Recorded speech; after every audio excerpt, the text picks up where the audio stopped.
Bienvenue dans ce nouvel épisode de Wind Experience, deuxième partie consacrée au défi Wind. On va parler météo, on va parler préparation et surtout on va parler réglage matériel pour que vous puissiez réussir votre défi Wind. Les manches officielles du défi Wind se courent uniquement par tramontane. La tramontane est un vent de terre qui souffle à plus ou moins 90 degrés du trait de côte. L'orientation peut varier entre le nord et le sud. Nous avons détaillé toutes les tactiques, stratégies à aborder lors d'une manche dans la vidéo précédente. Je vous invite à la visionner. Analysez les modèles météo.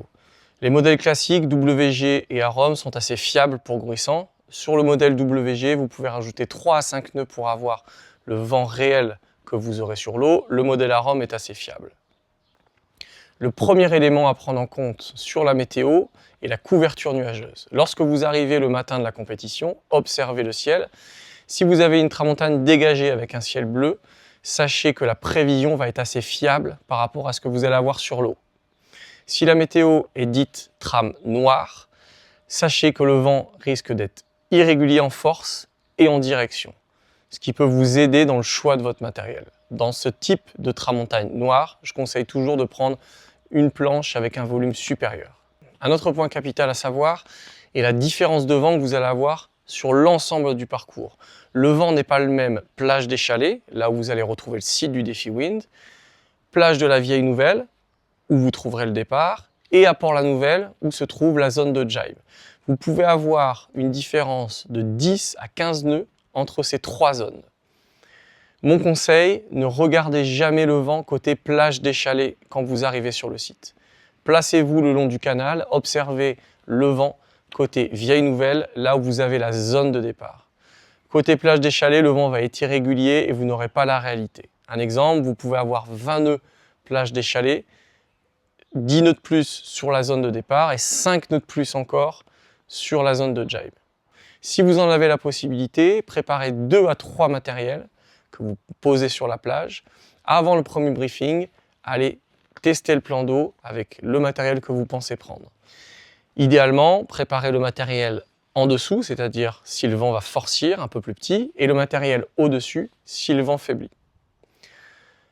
L'une de mes routines, je place toujours le matériel côté Vieille Nouvelle, l'autre côté du canal. Ça prend du temps le matin, mais au moins avant le départ, si le vent monte ou faiblit, je peux rapidement venir changer de matériel. Revenir côté plage des Chalets est toujours très long, il y a du monde dans l'eau et surtout le vent est irrégulier. Vous allez perdre du temps. Le briefing est indispensable au défi Wind. L'organisateur va vous donner le parcours du jour, le timing, l'organisation et surtout le compte à rebours.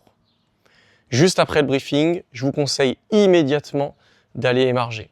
L'émargement est obligatoire au défi Wind. Si vous n'émargez pas, vous êtes disqualifié. C'est la règle.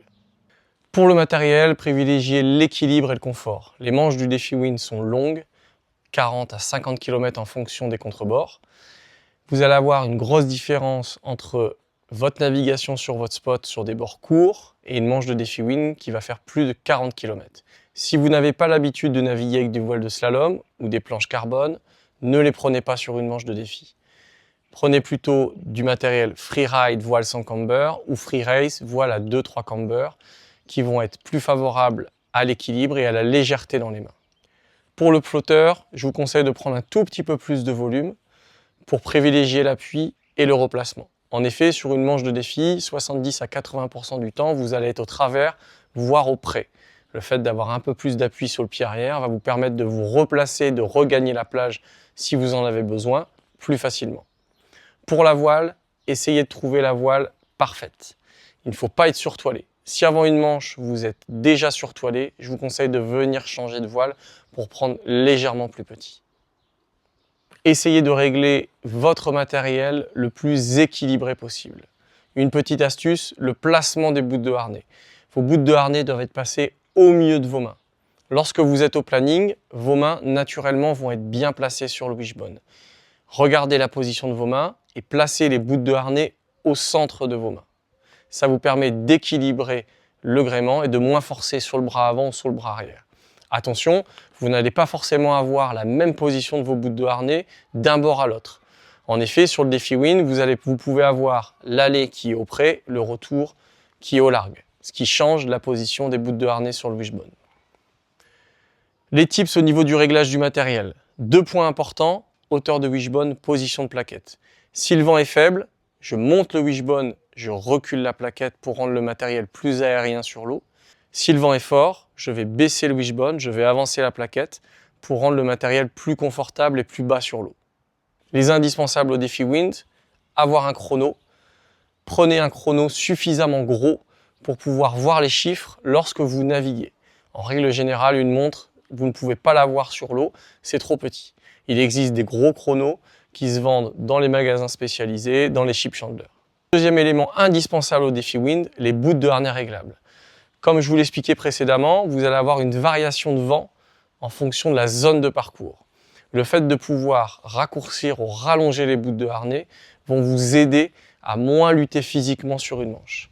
Si le vent est faible, vous raccourcissez de 2 à 3 cm la longueur des bouts de harnais, ce qui va vous permettre de vous rapprocher du gréement et d'alléger vos appuis sur la planche. Au contraire, si vous rentrez dans une zone de vent très fort, rallongez les bouts de harnais pour vous asseoir un peu plus dans le harnais et avoir plus de contrôle sur le matériel.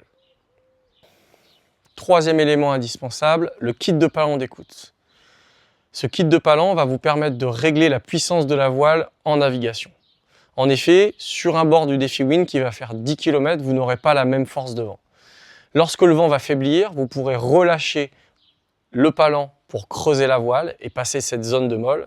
Si au contraire, vous allez avoir une zone de vent fort, le fait de pouvoir retirer sur le palan va aplatir la voile et vous permettre d'encaisser cette zone de survente.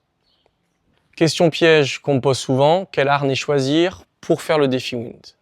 Vous avez le choix entre 2 harnais, soit un harnais ceinture, qu'on dit également vague, ou alors un harnais culotte.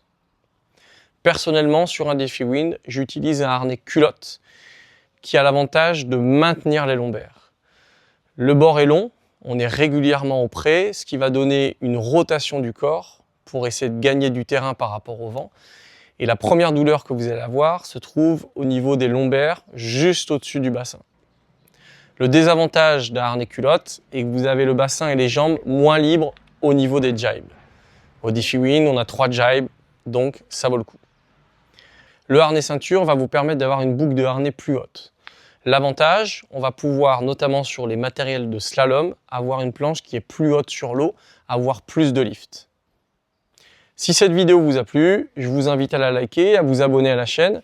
Vous pouvez retrouver toutes les informations sur les stages et cliniques windsurf que j'organise un peu partout dans le monde sur mon site internet nicolavarembourg.com. À bientôt!